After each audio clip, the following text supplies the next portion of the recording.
Olá pessoal, meu nome é Samuel Fonseca, eu tenho 19 anos e eu fui diagnosticado com autismo quando eu tinha 2 anos de idade. Eu escrevi um texto para minha faculdade a respeito das minhas experiências com autismo e sobre como que ele afetou minha vida.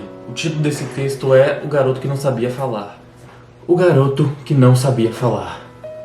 Falar é um dos métodos de comunicação mais importantes, se não o mais importante. É por isso que é fundamental que uma criança aprenda a falar nessa tenra idade. Normalmente, uma criança comum diz suas primeiras palavras quando completa entre um ano e um ano e meio de idade.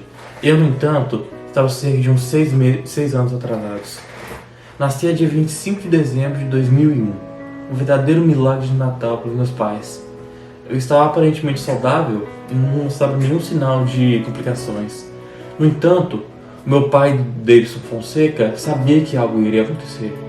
Mesmo antes de casar com minha mãe, a Ana Paula, ele recebeu uma visão de Deus, uma previsão de que ele seria pai de um filho que ele chamaria de Samuel.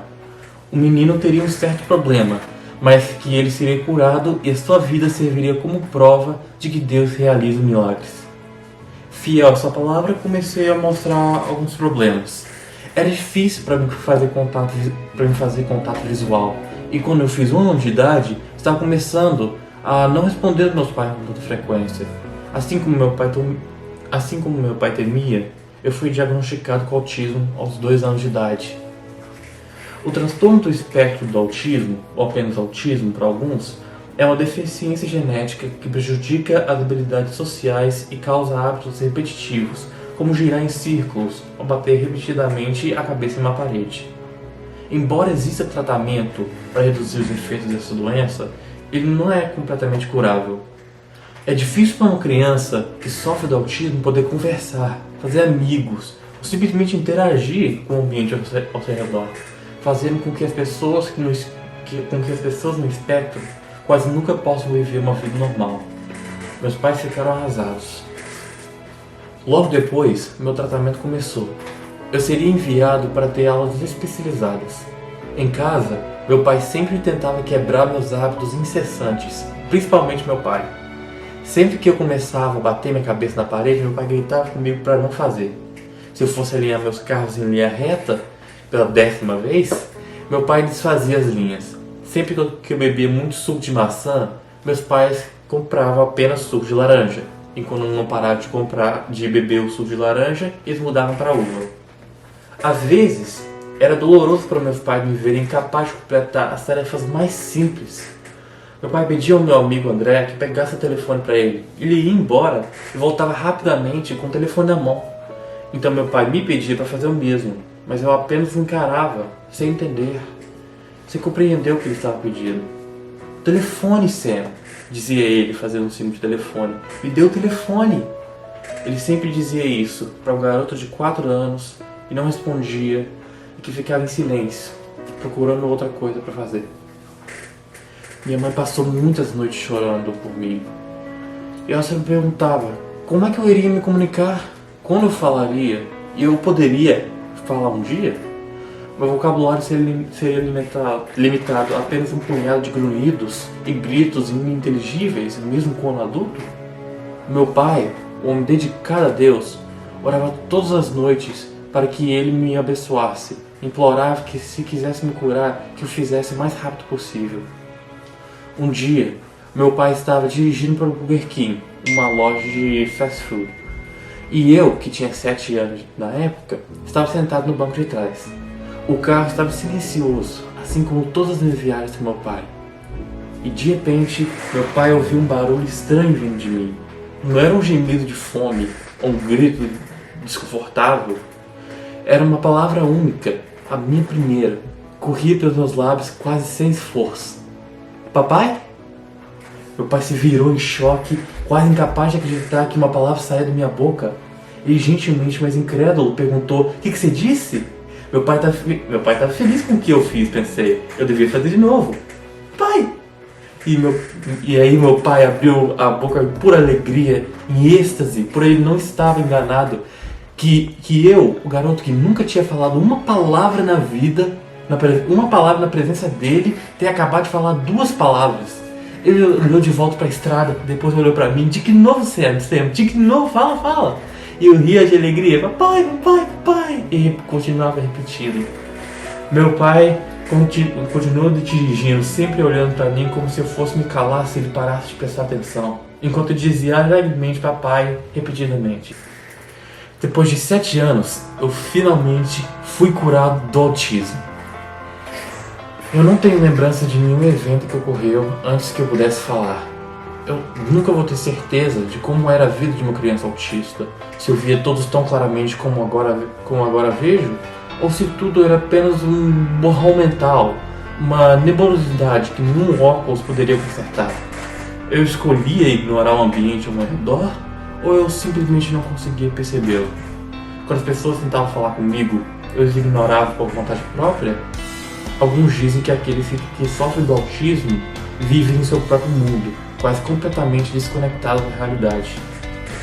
Eu prefiro me imaginar, enquanto tive autismo quando criança, como se estivesse preso dentro de uma caixa de vidro embaçada. Não importava para onde que eu olhasse, minha visão era distorcida, e aqueles que me viam do lado de fora me viam como uma figura ligeiramente opaca. Eu tentava falar, mas nenhuma palavra que saísse da minha boca seria clara. Eu definitivamente parecia criança, mas algo estava errado. As minhas reuniões especiais e a disciplina que meus pais me deram gradualmente tornaram a caixa mais clara e a minha voz mais inteligível. No entanto, no dia em que eu estava sentado naquele carro, Deus quebrou a prisão de vidro, não deixando um fragmento intacto. Finalmente fiquei livre para poder olhar em volta e perceber onde eu estava, para poder interagir com as pessoas que me amavam, cuidavam de mim e oravam pelo meu bem-estar.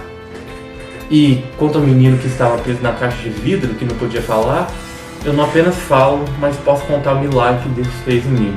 Hoje eu faço faculdade de economia na Worcester State College, no Worcester, Massachusetts. Já fui tetracampeão nacional da UBMEP, numa competição de matemática no Brasil. Ganhei 4 medalhas de ouro. Eu também fui campeão na Olimpíada de Astronomia e de Astrologia. Recentemente eu fui convidado pelo reitor do Worcester State College para fazer parte do Honors Class. Então, vocês acabaram de ouvir aí o depoimento do Samuel, meu filho, meu príncipe, a herança de Deus para mim, bênção de Deus na minha vida. E a gente passou um momento muito difícil e eu me perguntei muitas vezes por que isso aconteceu comigo, e provavelmente você também tenha perguntado algumas vezes por que isso aconteceu com você, por que seu filho é assim. Eu estou contando esse testemunho, desse depoimento do Samuel, porque eu sei que tem muita gente que gostaria de ouvir algo bom saindo dessa enfermidade, dessa situação que muitas pessoas no Brasil têm passado, não só no Brasil, nos Estados Unidos, no mundo inteiro tem crescido demais o número de autismo. Então, eu gostaria de contar esse testemunho junto com meu filho, não para expor, mas para ajudar pessoas que vivem assim, sem esperança de que alguma coisa pode acontecer, de que um milagre pode acontecer, de que Deus pode fazer um milagre. Eu quero te encorajar a não perder a paciência, não perder a esperança, continuar buscando em Deus, continuar pedindo a Jesus para curar o seu filho. Eu fiz isso durante 7 anos, orei todo dia.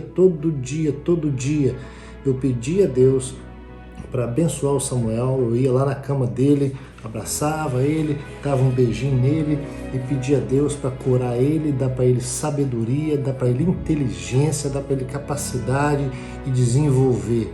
A coisa mais difícil foi o que acontecia comigo, foi uma das mais difíceis que aconteceu, foi essa vez que eu pedi ele, com 4 anos, pedi ele para pegar um telefone. E ele não conseguia entender o que era telefone. Olhava para mim como se não tivesse nem aí, parecia que não tinha ninguém dentro daqueles olhos dele. Então, eu chorei muito diante de Deus, talvez até tenha desesperado algumas vezes. Gostaria de dizer para você não desesperar, acalme, confie em Deus, confie no Senhor, tudo Ele vai fazer. Então, o André buscava o celular, o telefone, o Samuel não conseguia.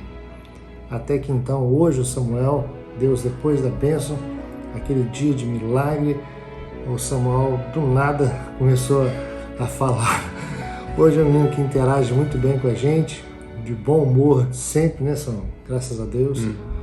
E muito inteligente, graças a Deus, extremamente inteligente, como vocês disseram, tantas medalhas de ouro em Olimpíadas de Matemática, coisa que eu não conseguiria fazer, ele consegue.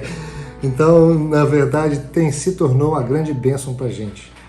Eu espero que esse depoimento aí sirva para você, para sua casa, para você não se desesperar, para você continuar tendo confiança em Deus e que Deus vai fazer um milagre na sua vida. Lógico, a gente buscou apoio com os médicos, a gente buscou apoios em comunidades, em amigos, em livros. Eu estudei bastante coisa sobre o autismo para evitar ele fazer coisas sequenciadas e coisas assim. Com certeza você também faz o mesmo, mas é importante confiar em Deus. Na verdade, é o mais importante. Aí, hoje, aquele garoto que não sabia falar dentro da caixinha de vidro, Deus quebrou a caixinha de vidro e ele é uma bênção na minha vida, é uma bênção na minha casa e tem sido a bênção para muitas pessoas. E espero que esse depoimento também seja a bênção para você, tá bom? Em nome de Jesus, Deus te abençoe. Deus abençoe todo mundo aí, gente.